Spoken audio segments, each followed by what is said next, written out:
Say the same thing about Alabama too. I mean, football. What about you, Brandon? Who you like? Oh, me? Wait, you're Darren. Yes, I am.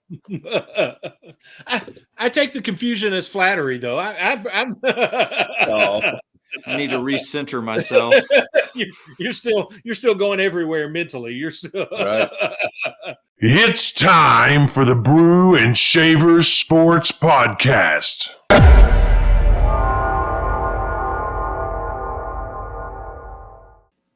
Hey there, sports fans. Welcome back. We're joining you from the beleaguered state of Louisiana, where our women's basketball team has been under attack by white male sports writers all over the country who evidently have something against the South and against the basketball teams. We're going to get into all of that, and we're going to dig deep into this before the show's over, Darren. Absolutely. Because some stuff needs to be addressed, and some folks their comments need to be called out for what they are. But before we get there, and let me take a deep breath. I felt like I had to wear a tie and dress up because of all these caricatures that are being portrayed about the South. And my goodness, hopefully some folks will think better of us now. Yeah, that's right. And I wore a Yankee cap. Does that help in here? Or does that make it worse? I thought we were on the same page now. I was trying to help. Goodness. You don't have a Braves hat you could pull out? I could have pulled out a Braves hat. I didn't think about that. It's at least a different league. I could have done that, I guess. Well, let's get into our news and notes for today. The women's Final Four game featuring the Iowa Hawkeyes against the LSU Tigers set an all-time viewership record, 12.3 million viewers. That's the most ever for a women's college basketball game. If that were not enough, Darren, it's more than any Major League Baseball game last year, NHL, MLS, or NBA game, except for, I believe it was game 5 of the NBA Finals, and more than every college football game except one last year. That's incredible. If our research is correct, that is phenomenal. Yeah. Regardless, 12.3 million people to watch a women's game, an Elite Eight game, to determine who goes to the Final Four. Yep. And honestly, even with those numbers, watching the game, knew it was a big game, knew it was a big deal. But the thing that kind of stood out to me was in conversation yesterday leading up to the game, and then today after the game, the people that I ended up in conversation about the game that never ever thought I'd have a conversation about a ball game at all, much less honestly a women's basketball game, really surprised me. I thought it was awesome, the amount of conversation that I've had over the past 48 hours about this one specific game. Really awesome. And we've been talking about this for the past couple of years, that continued kind of elevated position we've seen the women's game continue to take, and it was really evident in this game. A historic moment in sports history, period, regardless of men, women, just historic, period. Absolutely. Of course, the Iowa Hawkeyes won that game, led by Caitlin Clark, 41 points, who had a dominant performance. Yes. And that was the first game. And then the second game, UConn and USC completed the women's Final Four, which will be played this Friday night. And in the women's Final Four, we have UConn, Iowa, NC State, and of course, undefeated South Carolina. Going to be two terrific games, I hope, on Friday night. Absolutely. Very exciting. You would think, just looking at those four teams, that's going to be two exciting and fun games to watch. Definitely. And later in the show, we'll make our picks on who we think is going to play in the national championship game and who's going to take home the title. On the men's side of things, the Final Four is set. UConn, NC State. This is the first time, I believe, in history where two universities have had men and women's team in the Final Four in the same year. How crazy are those campuses right now? That's got to be insane on both of those campuses. That's very, very cool. Completing the Final Four for the men is Alabama, first time ever, and of course Purdue, a number 1 seed. So again, those games will be played on Saturday night with the championship game played on Monday. It looks like men and women's, we're going to have some terrific basketball this weekend. Absolutely. It's going to be a fun weekend of basketball. Speaking of basketball, some news out of Fayetteville, Arkansas, where head coach, Arkansas men's basketball head coach, Eric Musselman, a story broke today that he is interviewing for the USC men's open coaching position tomorrow. Yeah. We don't have a lot of information on this, Darren, but what are you hearing? What are your thoughts? Well, it has been confirmed from both sides, both Arkansas outlets and USC outlets, as well as On3. Some of the independent outlets are confirming it. So it's not just a speculative thing. It is according to this source, according to that source, but it's being confirmed kind of from all sides. So we can say that it's not just a story that's out there.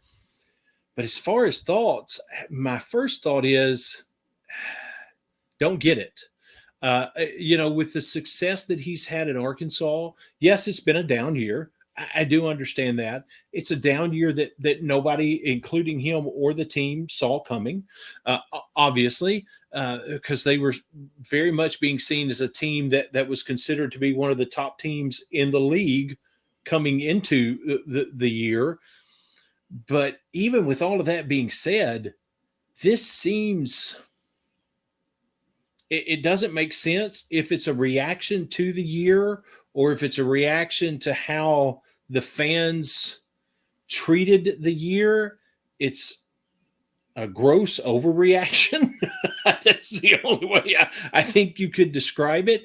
Because there's nothing that says based off this 1 year that all of a sudden he can't win in the SEC. I can't see it being an NIL thing because, goodness gracious, I don't know what the NIL is in Arkansas, but I can't imagine the NIL basketball situation at USC being better than the NIL basketball situation in Arkansas. So there is nothing about this that makes sense to me. I don't get it. If it does happen and he ends up at USC, there's got to be something. I mean, we're SEC homers. We own that. We're honest about that from the flags behind us, and most of the times from the hats we wear. We're honest about that. I said this before we started recording. Does he think he can win? Have an easier path year in and year out in the Big Ten? That's, to me, that's the only thing I can possibly think of. He won't have a down year like this in the Big Ten. But what are your thoughts? There's just nothing about this that makes sense to me. 2 words that that Eric Musselman needs to consider: Lincoln Riley. Absolutely. Leaving Oklahoma to USC did not go as he had planned. Yes, the lights in LA may be brighter in what I tend to refer to as the lower LA. We live in the real LA. That's right. But some people get caught up in the celebrity culture and the bright lights. And is this what's happening to Musselman, or is there something going on in Arkansas that we're not privy to? Because Arkansas has traditionally been a basketball power, and they have a strong fan base, strong support. Yep. He's getting players there. So I'm not sure what's driving this. It could be a way to get a pay raise in a down year. I mean, I guess that could be it. You go for an interview at a place like USC where they know that they can throw money at you, and your school knows that they can throw money. Maybe you end up with an extension or a little bit of a bump, maybe some bonus rewritten in the contract. I guess that could be another option, but I don't. Yeah, you're right. I don't. There's got to be something behind the scenes that we don't know about, or because there's nothing else about it that makes sense. We'll keep tabs on it to see what comes of this interview, if Musselman indeed is going to leave Arkansas. Yep. We got some more basketball news, but before we get to that, I want to switch over real quick, Darren, and look at the AP Top 25 baseball poll and look at our SEC teams, because there's been quite a shakeup here. Yes, there has. Arkansas holding on that number one spot, and they completed With authority. 3-game sweep against LSU. Yeah. Very impressive. Their pitching, their bats, their fielding percentages, you name it, they are doing it right this year. They are impressive. Coming in at number 3, the Aggies of A&M, 4 Tennessee, 6 Florida, 7 Vanderbilt, 13 Alabama, 17 Kentucky. LSU drops all the way to 18. South Carolina 22 and Mississippi State 23. Those are your SEC teams that are currently in the men's top 25 baseball poll. And let me say one thing about the LSU dropping to 18. I don't get that. I mean, I'm a Vanderbilt fan, so this is not spoken as an LSU fan. But yes, they were swept, and that's not good. Their bats didn't look good, but I think that has something to do with you were playing the number one team in the nation and the number one team with authority in the nation. To me, sometimes the polls kind of overreact. When you're in that mid range and you step up and play the number one, the number two, the number three, like that top 4 team, and you lose 2 out of 3 games, or you get swept, to drop a team 6, 8, 10 spots seems weird to me, because did you expect them to win 2 out of 3 games? Did you?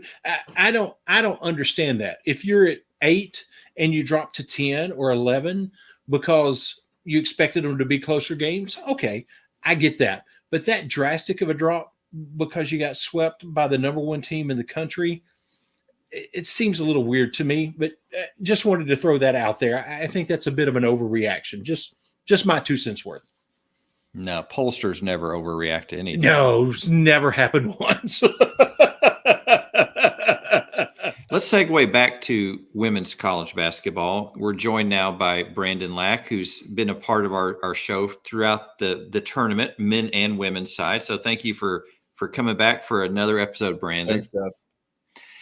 But over in Knoxville, we have news coming out of Tennessee firing women's head coach Kelly Harper after 5 seasons at the helm. A 108-52 record, pretty respectable record, but no SEC titles, no NCAA titles. Also, very multi-layered hiring and firing. Kelly Harper was a point guard for Tennessee from 95 to 98, 3 titles as a player, including the 1997 Final Four MVP. So I want to start with you, Brandon, since you are a Tennessee fan. Your thoughts, first of all, about the firing of Kelly Harper, and second, who should Tennessee go after? Well, like you said, Coach Harper did have a good record overall, but there's just such a high standard at the University of Tennessee women's basketball specifically that you go 5 years without a SEC championship or even past. Goodness, I think maybe just the second round of the tournament. I'm not sure how far the farthest they got, but it's been very disappointing into the season wise for them. She's a Pat Summitt disciple, I guess. Mm-hmm. She played for Pat Summitt and is a Tennessee alumni. She's through and through. She bleeds orange. She played for Holly Warwick, who also coached her. She took over for Holly when it was time for her to change the scenery from her. We go from Pat Summitt to Holly Warwick to Kelly, and it's hard to fill the shoes of Pat Summitt. I mean, absolutely. No one can. But I think we continue the pattern of Tennessee former players, and we go after Kara Lawson, who's the head coach at Duke right now. Interesting. Is a player, a great player great Tennessee player, great WNBA player, all-star player. She has NBA experience, which is unique. She was an assistant coach with the Celtics, I believe, and was a shooting coach that worked very closely with Marcus Smart. I read earlier today, and he's one of the greatest defensive guards in the entire league. And she helped him kind of hone his skills. So that's exactly what Tennessee needs. They got to toughen up defensively, and I think if you want to continue the pattern of former players, then why not go after her? It makes perfect sense. If Tennessee wants to kind of go outside of the program, it's Coach Gottlieb from USC. I think she would be a great fit too. You might have to back the Brinks truck up for her, but pay a little bit more than what they're willing. But she is also a great coach, great defensive coach with NBA experience too. I think she was with the wasn't actually too long ago with the Cavaliers. That's who it was.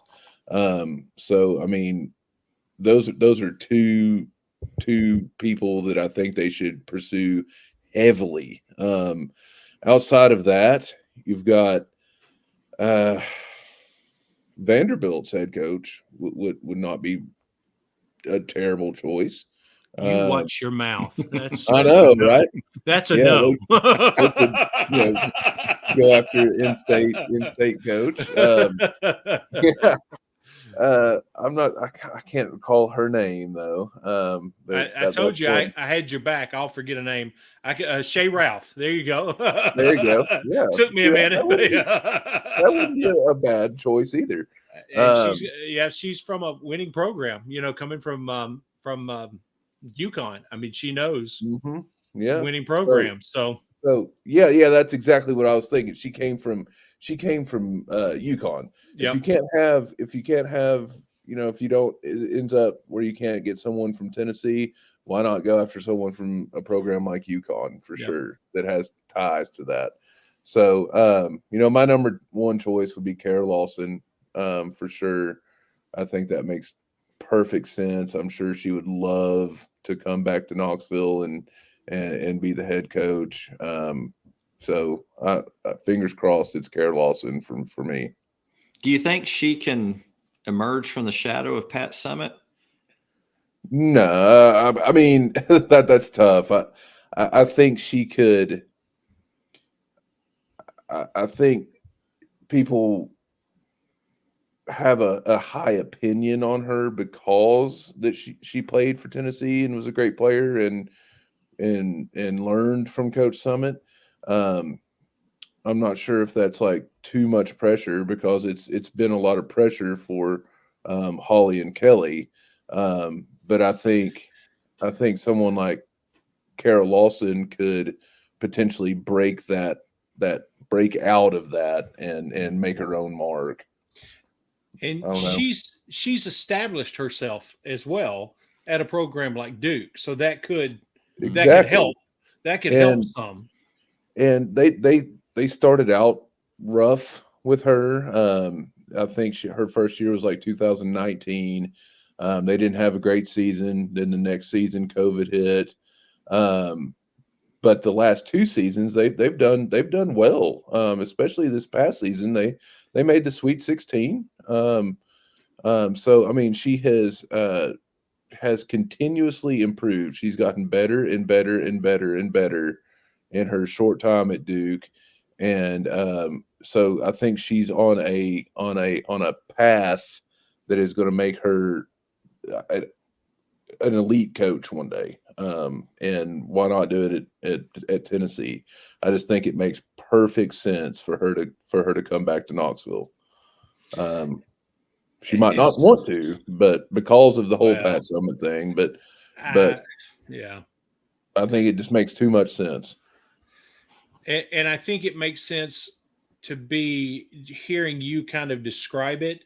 She's a coach that has established herself as a candidate regardless of her history at Tennessee, and that's an enormous bonus.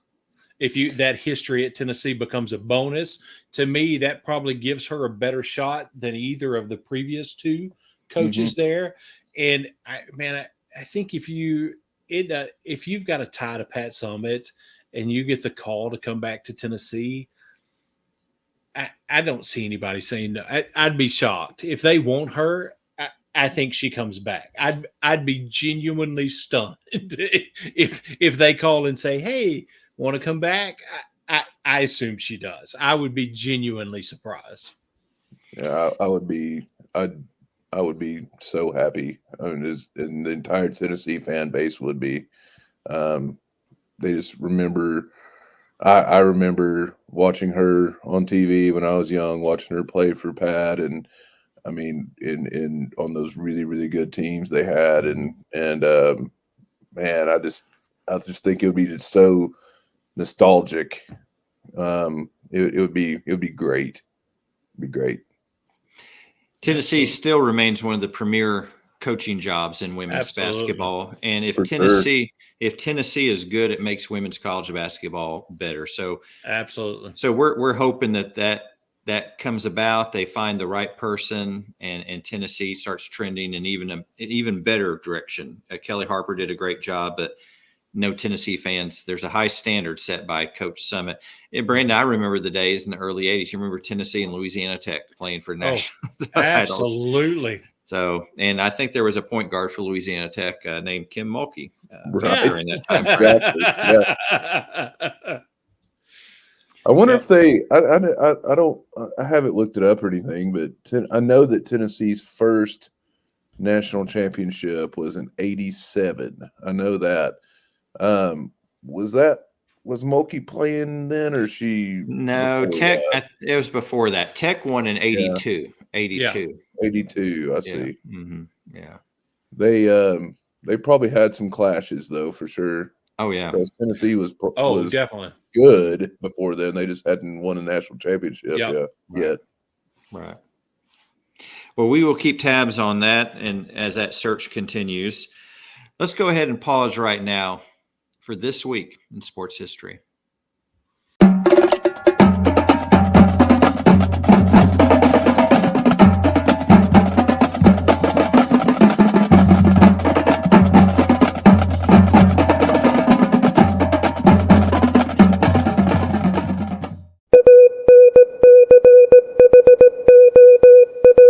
Jimmy Valvano, affectionately known as Jimmy V, etched his name into college basketball lore with an improbable triumph.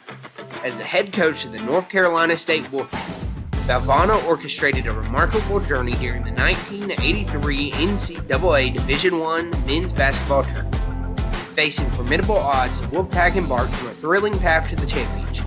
Valvano's team, fueled by resilience and determination, won 9 consecutive games in the ACC tournament and NCAA tournament.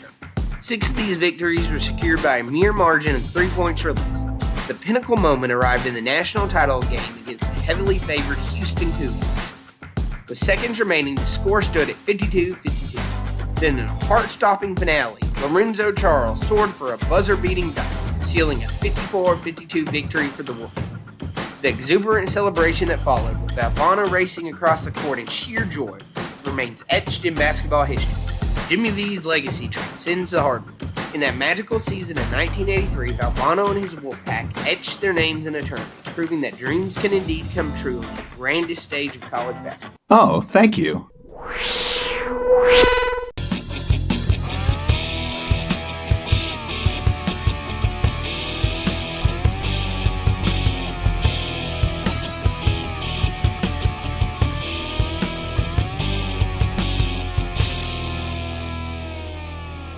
Despite the loss last night to Iowa in the Elite Eight, the LSU women have been going through a storm for quite some time that's been heightened in the last week and a half, 2 weeks or so, due to some national media articles, opinion pieces about not just head coach Kim Mulkey, but about the players themselves. It started with an article from the Washington Post by Kent Babb, in which he decided to try to delve into some of the personal family issues of Mulkey's life, issues that she already had detailed in a 2007 book, which raised some questions. Why the fascination with Mulkey, and why aren't you doing this with any of the men's coaches? And then the LA Times had an article by Ben, I'm not sure how to pronounce his last name, Bulk, in which he really crossed a line, referring to the women on the LSU basketball team as dirty debutantes, as comparing this game as one of good versus evil, calling UCLA women America's sweethearts. Now, since that article has come out, he has apologized recently for his choice of words. The LA Times did go back and take out the line dirty debutantes, in which a lot of us weren't sure what he meant by that. But remember, in the press conference, when Mulkey addressed it, she said, Google it. Well, I did. And that was an eye-opener. Way, way below the belt. But it's continuing.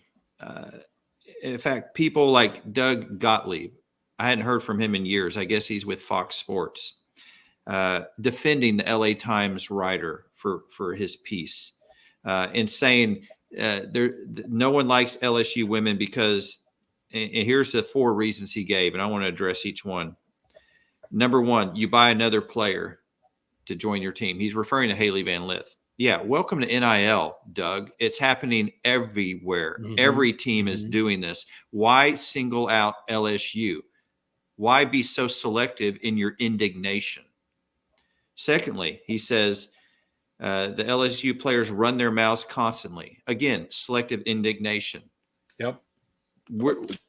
You not see anyone else doing this?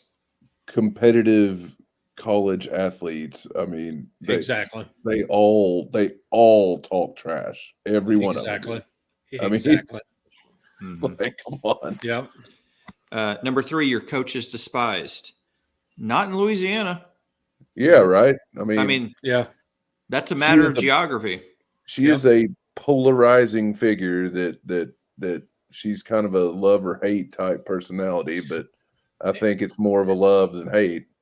And when she was in Baylor, not in Texas, they sure were loving her when she was winning there. There wasn't anybody saying we can't stand Kim Mulkey, right?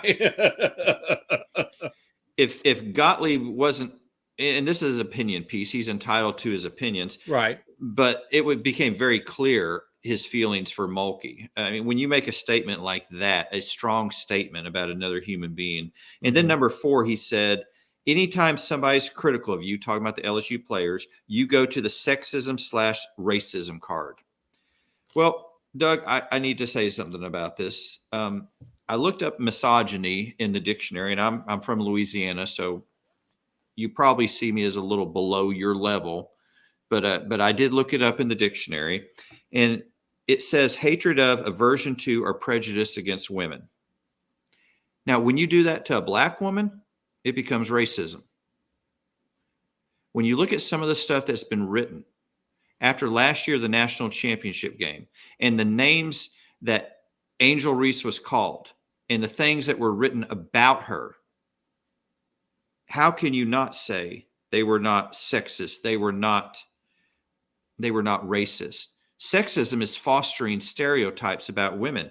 And why is it that we have, in the last week and a half, 3 national media members who are white men who are overly criticizing LSU? Now, they're not the only ones doing it. I mean, I read some stuff. Emmanuel, how do you say his last name? Is it Acho? I think so. I think that's right. Was critical of Angel Reese. That's his opinion. But it seems like people are using a standard toward LSU that is constantly moving, and it's depending on a person's prejudices, because I don't see that same standard being used. I think with Gottlieb, with the LA Times writer, we're talking selective indignation. You don't like a region. You don't like a particular university. You don't like a particular coach. You don't like a way a team plays. You don't like the personalities on that team. And so that's that's what's wrong in all of this. And I was so grateful when Holly Rowe tweeted something to Angel Reese positive. We need more women sports writers to stand up and stop this, because it's not just the racism, it's the sexism. We still have a sport and a media profession that's dominated by men. And and we're seeing things like this that show us that there's still a lot of work to be done when it comes to these issues. So I'm going to stop right there, guys, because I'm starting to get a little worked up. My ears are turning red. So what do you guys think about all this?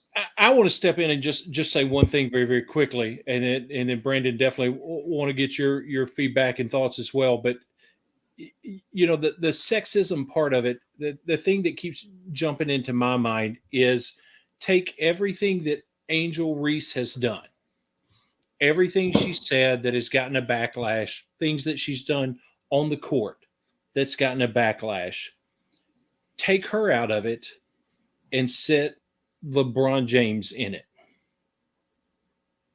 Would mail the very names you just mentioned, would their reactions be the same? Would they be writing the same words? No, not at all. I don't think they would be. So, From the sexism side of it, I think that's pretty blatantly obvious. I don't know how you get around that. I think if you just make that one change, I think it's very, very, very obvious to me that the reaction that, and it's not just Angel Reese, like you said, with this women's team specific in particular, it is amazing to me the reactions that they are getting about things. None of these things that are being done and are being said are a first on a basketball court. We have seen them all be done and said before, but it's the first time we've seen 18 to 22-year-old women doing them. I don't think that's a coincidence that it's that and now we're seeing this kind of backlash. Just from the sexism piece of it, to me, that makes it so glaringly obvious when you just kind of play that kind of mental reaction game in your own head. Remove these women on the court from it. Put Steph Curry, LeBron James, put them in it. Are these pieces being written? Are these things being said? Is there somebody saying, well, he brought it on himself? Absolutely not. It's not being said. I don't think anyone can dispute that. Truthfully, if you're being honest, I don't think you can dispute that. I think what's happening is last year really started some momentum in the popularity of women's college basketball. And again, it was Angel Reese and Caitlin Clark. And that's carried over into this year. I think what's happening is these men that are clearly sexist and probably a little racially motivated too behind it, are seeing, they're like, oh my goodness, women's basketball is popular, and I maybe don't know how to feel about that. And then they start paying attention to it more. They see LSU, a very, very popular team that a lot of people watch. They see a team that is probably 90% black. And so they're easy targets, basically, for these writers to write hate pieces on. You have a head coach that is loud and yelling and on the court and is very animated and isn't afraid to speak up to media. And you have players that are not afraid to speak up to media, that are not afraid to call them out. And I'm not sure the media knows how to react to them. They maybe the media doesn't like LSU because of that. I don't know, but calling them names like dirty debutantes and stuff, I mean, it's ridiculous. And good versus evil, I mean, are you kidding me? It's like was that referring to like Iowa versus LSU as good versus evil? No, that was UCLA. UCLA versus LSU. Oh, yeah. Okay. Well, but the Iowa versus LSU kind of gives me the old like Catholics versus convicts. Yeah, And guess who the convicts were? It was a team full of like loud black men in Miami versus the Catholics. But yeah, I mean it's like it's clearly sexist. And I think there's no room for that at all. Whoever approved that these articles get published or whatever, I'm not saying they should be fired or whatever, but I mean, come on. There's steps that these articles go through before they get published, and someone should have spoken up against it, because I mean it's clear and obvious that there was something wrong with that. Now I don't know. Haley Van Lith had a good quote. She said that it's racist, basically. She said that they're being racist against her teammates. And then I saw something about, I don't know if you guys saw, it was about Kim Mulkey that said that she discriminated against gay players on her team, and also like made fun of their weight and things like that. If players were overweight or out of shape, she would belittle them and stuff. And no coach that is that successful is going to run a program like that. That's just impossible. Exactly. You can't be like that and win national championships and be successful and coach for, gosh, like 30 something years, however long she's been. Like you can't be like that. It's I don't believe that for a second. And I would find it I think it'd be impossible to find a former player that would back that up, because it's just simply not true. They're just trying to dig up stuff because, again, they're sexist, and they see a successful woman, like I said, that is very outspoken, and she's not nice. I mean, she's not nice. She will call people out, and the media traditionally doesn't handle people like her very well. So yeah, there you go. You start trying to dig stuff up, start rumors, to get her name out there in a negative light, so that people maybe won't support her, so that people will turn against her, people will turn against LSU, and then everybody's focusing on Angel Reese and Flauget, like being outspoken and flamboyant and visibly cursing on the screen and stuff like that. But that, like, a lot, not 75% of college athletes do that.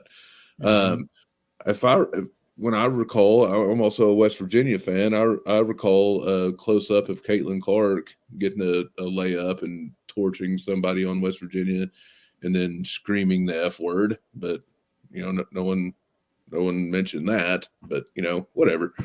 I could talk about this all night, but I mean, it's just a double standard. It's hard to see. I just wish people could just focus on basketball, because that's what it's all about. Absolutely. I agree completely. Absolutely. We've seen forms of this narrative before with the Catholics versus convicts. We've seen this narrative, and to see it recycled in this form, it's just lazy on the part of journalists. Right. Yeah. This is not something in 2024 that we should be recycling. It's not healthy on any level. We want to judge the players in the women's game. We want to judge, what are they doing on the court? We want to judge them by their performance on the court. And instead, we're back to these old, tired, I don't know, stereotypes that shouldn't be here. But I got one last thing to say to these guys from the Washington Post, LA Times, and people like Gottlieb who make such outrageous statements. And that's simply this: to quote the immortal Ronnie Van Zant, a Southern man don't need him around anymore. Anyhow, I got tongue twisted. Too much emotion in the moment. Right. That's right. All right. Everybody take a breath. Y'all ready to make some picks of the Final Four? Yeah. So let's start with the women's, because I like it. they're playing some ball. On the women's side, we already mentioned UConn, Iowa, NC State, South Carolina. Darren, who do you like in the national championship game? I do need to clarify something. I wasn't sure I said this in the previous segment, that Emmanuel Acho, he is an African-American sports commentator. He played football at the University of Texas, played a few years in the NFL. I just want to clarify that, because we were talking about white sports writers. He's African-American. So. Right. I think he's just sexist then. Well, and you know what? Something I didn't say, but since you brought it back up, I'll very, very quickly say, I also think when you have a personality like Kim Mulkey that says, you know what, I don't care what the rules are, you're not going to start this junk. I'm going to stand my ground and I'm going to call you out. The press kind of circling the wagons, the typical like press joins together. So you know all of those African American, male, female, Caucasian, they all just kind of, because we're going to take her down. She can't do this to us. And so they all start taking shots together because they circle the wagons as the press. And I think that's another part of what we're seeing going on. Yeah. All right. So Final Are we Four. really ready to move on? All right. So who do I see going to the national championship game? That's the $1 million question.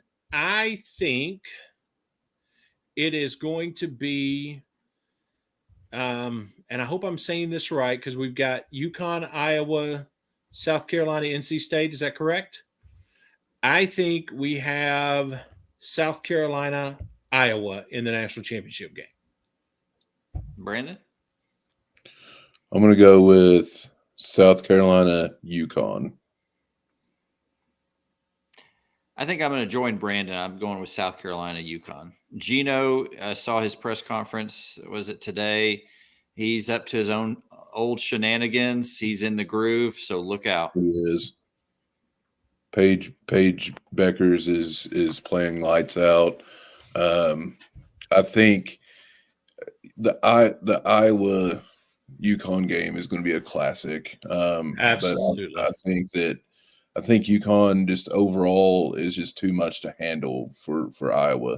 Iowa's got a good supporting cast around Caitlin Clark, but UConn, I think, just if you take spot for spot, starting at the point guard all the way to the post, I think besides Caitlin Clark, I think UConn's just better at every other position. So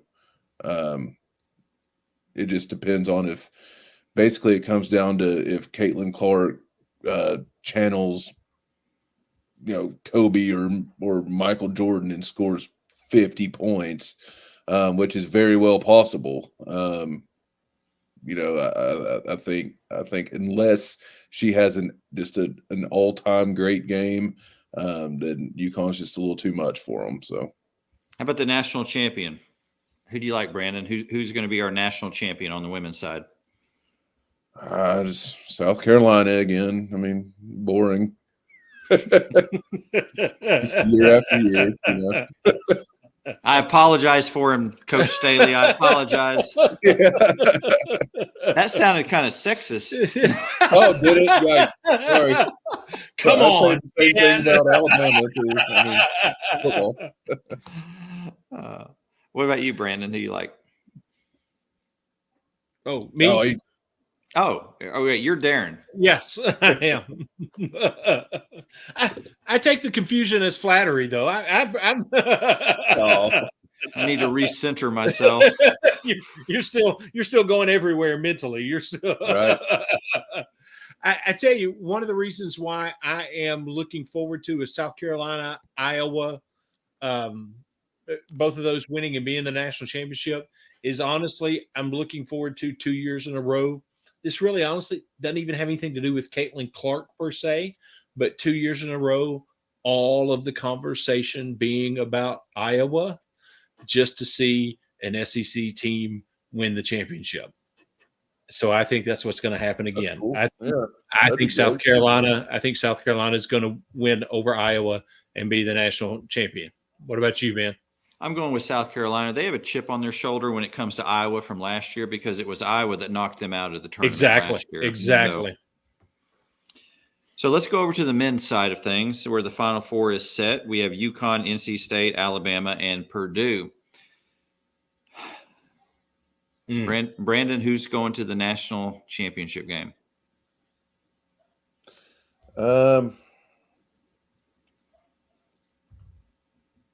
Purdue is going to beat. I think Purdue is going to beat North Carolina State. I have found my new Christian Leitner or JJ Redick type player. I hate Zach Edey. I'm sorry. I'm sure you're a nice guy, Zach. No, you can't hate somebody. You can hate the way they play. Come on. I can't stand him. The way he plays. Come on, man. Come on. Golly. I can't. Oh, yeah. I hate the way he plays. There you go. Thank you. I dislike his persona on the floor immensely. There you go. That's how you. Like, I mean, there's, I'm sure you guys have seen that 30 for 30. I hate Christian Leitner. But, yeah. But, that's a great one, by the way. Yeah. But I mean, he is the new Christian Leitner, or like completely. I said, JJ Redick, or just one of those, or Grayson Allen, all these Duke guys. But man, that's funny that it's all Duke guys. But yeah, right, I know. But I don't like him on the court. Nope. But I hate to say it, but he's a dominant force, and I think he was too much for Tennessee, and I think he'll definitely be too much for North Carolina State, as good as they're playing right now. But I mean, I look to him to score another 40 points and have 15 plus rebounds, and I mean, he's basically unstoppable.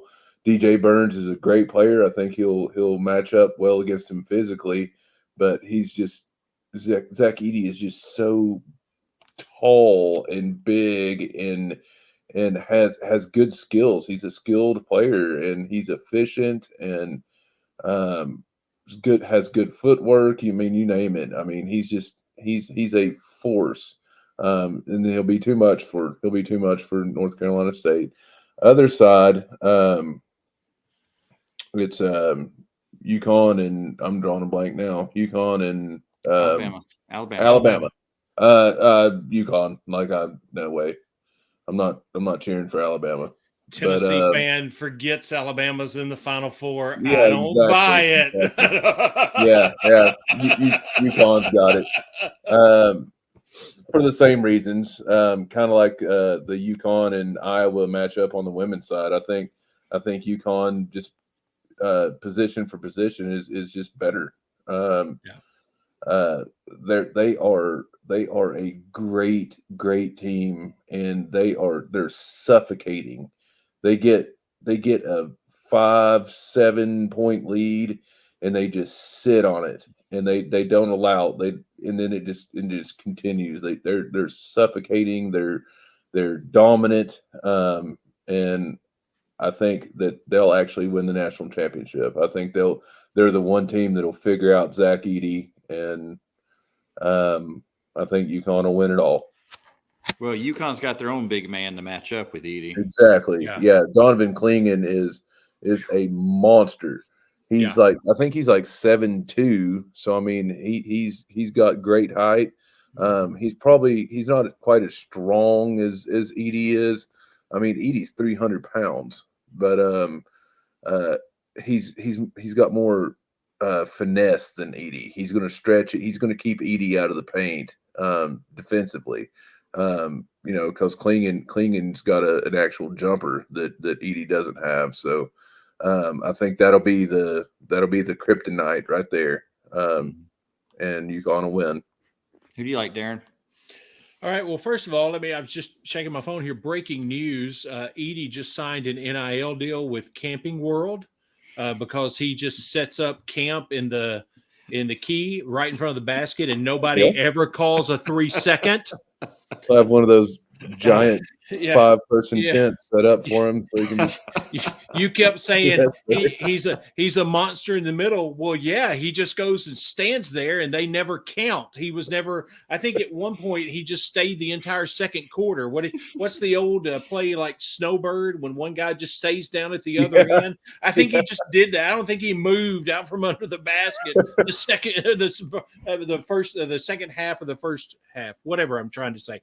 Anyway, I agree with you. Not a fan, and I dislike how much they just let him sit there in the middle. And I think it was obvious. As a matter of fact, I shared with you guys before we started recording. It was so obvious. My father-in-law called me during the game and said, that whole 3-second violation thing, is that not a rule anymore? It's like, yeah, it is. They're just not calling it. And I think, what's the NC State guy's name? I'm blank. Burns, DJ Burns. Yeah. I think he can move him out. I think that's going to be the difference. And this is, I know that I've been predicting Purdue to go out since the second round, since the round of 32, but I guess I'll ride it till they prove me wrong.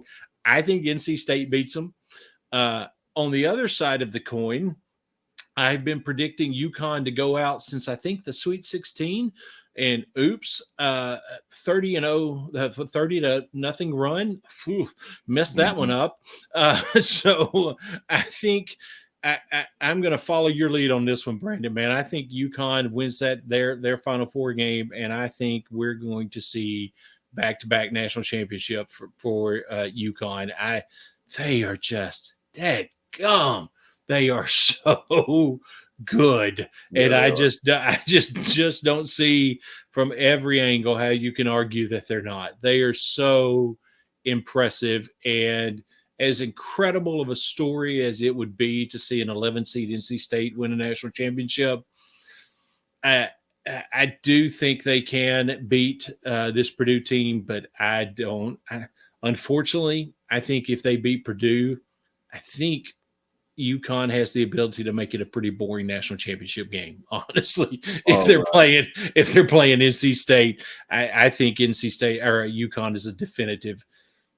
No matter who they play, I think UConn is the definitive national champion. No matter who wins the other side of the bracket. What about you, Ben? I've got Connecticut, UConn over Purdue for the national title. I think Purdue has had the mismatches with Edie throughout this tournament. They won't have that against Connecticut. Mm-hmm. And how can you bet against Dan Hurley right now? My goodness. Wow. That guy has built something at UConn, and it is scary good. And Zach Edey, when DJ Burns pushes you around for 2 halves during your Saturday, is it Saturday night when they play? Mm-hmm. That's good. That's why all those coaches that you felt the need to call out at the end of your game, that's why, because you're going to be pushed around. Just wanted to throw that out there. Not that I dislike him when he's on the court or anything. Right. Just saying. A guy that's 7'4" and 300 pounds shouldn't get tossed around like he does. Exactly. No. And strong guys, but no matter who you are, if you have a team that has a guy that's 7'4", 300 pounds, you should not have a sentence that ends with, and last year you got beat by a 16 seed. Just saying. So just throwing that out there as well. Ouch, ouch, ouch.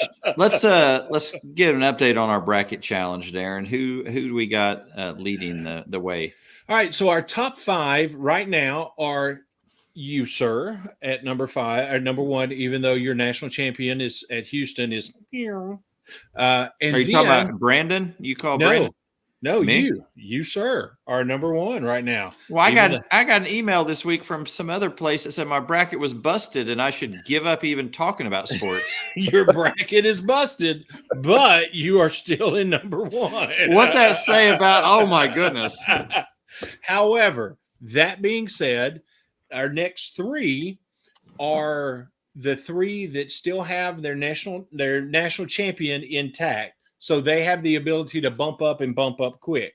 We have ESPN. I don't know where ESPNO came from, but ESPN fan 35765. I'll just say the first digits has UConn as their national champion. ESPN fan 349507, who also has UConn as their national champion. And then Trevor Perkins, who has Purdue as a national champion. And then number 5 is Zipster38, who also had Houston as a national champion. So that'll go out of the way quick. And then we also had, just to name a few more in the top 10, PGC Bossier, NELAC, Lenardi Spirit Animal Golf on the hardwood, and Bigfoot Search Crew are still hanging out in the top 10, but all of them have national champions that are gone. The 2 ESPN fan and Trevor Perkins are the only ones that still have a national champion. So it's a fight to see who ends up at that national champion, and that's who will win the bracket challenge. Oh, if it wasn't for Jamal Shedd's ankle. Oh, you're telling me. You are telling me. My heart hurt when I saw that. Absolutely. Absolutely. He's such a great player. Yep. Well, before we leave, a couple of things I want to say. First of all, Brandon, thank you again for joining us. Yeah, Appreciate absolutely. you being on the show. Secondly, want to give a shout out to one of our listeners, Travis Bentley, who helped us out on why the Lexington Herald Leader spelled Calipari with a K. And he told us it was all about Kentucky first. And I thought, brilliant. I didn't think no about idea. That, Darren. Yep. So Travis, thank you for posting that comment and helping us better understand that. Yep. And then the last thing I want to say is, I know sometimes in sports commentary, we see the shows all the time. We listen to them. People get very insulting and tear others down and tear people apart. And we don't want to do that on the show. So please understand, when we're disagreeing with opinions, we're trying to focus on opinions. We're focused on a player's style or play, but not an individual's persona, who they actually are. And so if we've done that at some point in this show, we ask that you forgive us for that. That's not our intention at all. We don't ever want to make things personal. We do have opinions about players, coaches, sports writers, and others, fan bases, schools, all that. But we definitely don't. Zach Edey. So I don't hate you. We don't want to attack who a person is, so to speak. Right.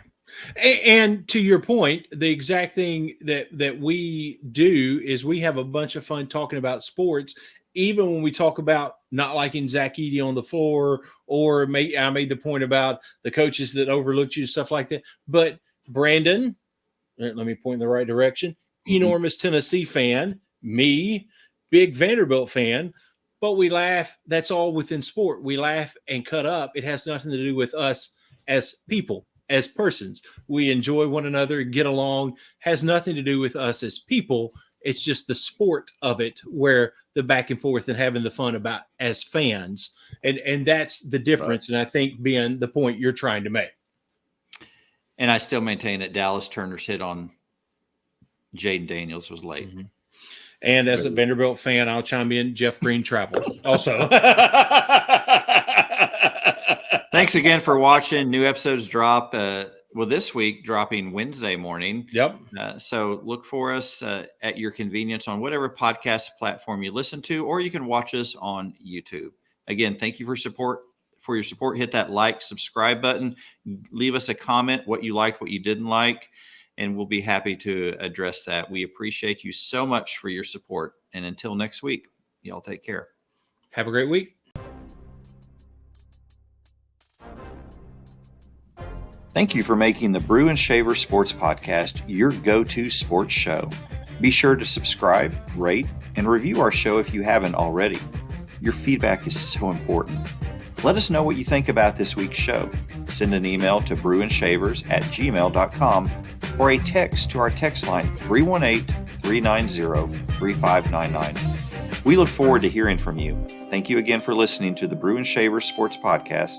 See you next week.